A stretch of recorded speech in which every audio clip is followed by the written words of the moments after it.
আমি সবাইকে আহ্বান জানাচ্ছি, আমরা আগামীর বাংলাদেশটি করব একতার বাংলাদেশ। ৭১ নিয়ে শিবিরের অবস্থান পরিষ্কার করলেন সাদিক কায়েম। বাংলাদেশ ইসলামী ছাত্র শিবিরের কেন্দ্রীয় প্রকাশনা সম্পাদক ও ঢাকা বিশ্ববিদ্যালয় শাখার সাবেক সভাপতি সাদিক কায়েম এক বিবৃতিতে বলেছেন, এদেশের স্বাধীনতা, সার্বভৌমত্ব, অখণ্ডতার প্রশ্ন আপোষহীন।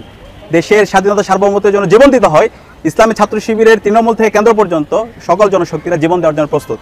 সুতরাং বারবার ১৯৭১ প্রসঙ্গ টেনে শিবিরকে প্রশ্নবিদ্ধ করা সম্পূর্ণ অবান্তর। সাদিক কায়েম বলেন, ইসলামী ছাত্র শিবির প্রতিষ্ঠার পর থেকে দেশের প্রতিটি সংকটময় সময়ে সামনে থেকে নেতৃত্ব দিয়েছে, আন্দোলনে জীবন দিয়ে প্রমাণ করেছে যে শিবির দেশের স্বার্থে আপোষহীন। অতএব ৭১কে সামনে এনে বিভাজনের রাজনীতি একটি ষড়যন্ত্র, যা বর্তমান নব্য ফ্যাসিবাদী শাসন ও আমাদের পার্শ্ববর্তী দেশ ভারতের একটা চক্রান্ত। তিনি আরো বলেন, জুলাইয়ের ছাত্র ঐক্য একটি ঐতিহাসিক ঘটনা।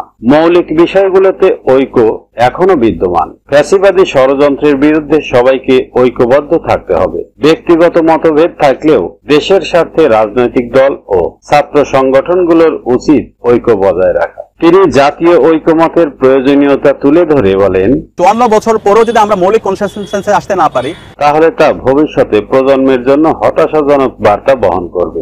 আমরা যদি এবার ব্যর্থ হই, আমাদের পরবর্তী প্রজন্ম আমাদেরকে ক্ষমা করবেন না। শেষে তিনি সবাইকে আহ্বান জানান, আমি সবাইকে অনুরোধ করব, আমরা আসেন একটি বৈষম্যহীন ইনসাফ ভিত্তিক বাংলাদেশ বিনির্মাণের লক্ষ্যে, সেই লক্ষ্যকে সামনে রেখে আমরা কাজ করি।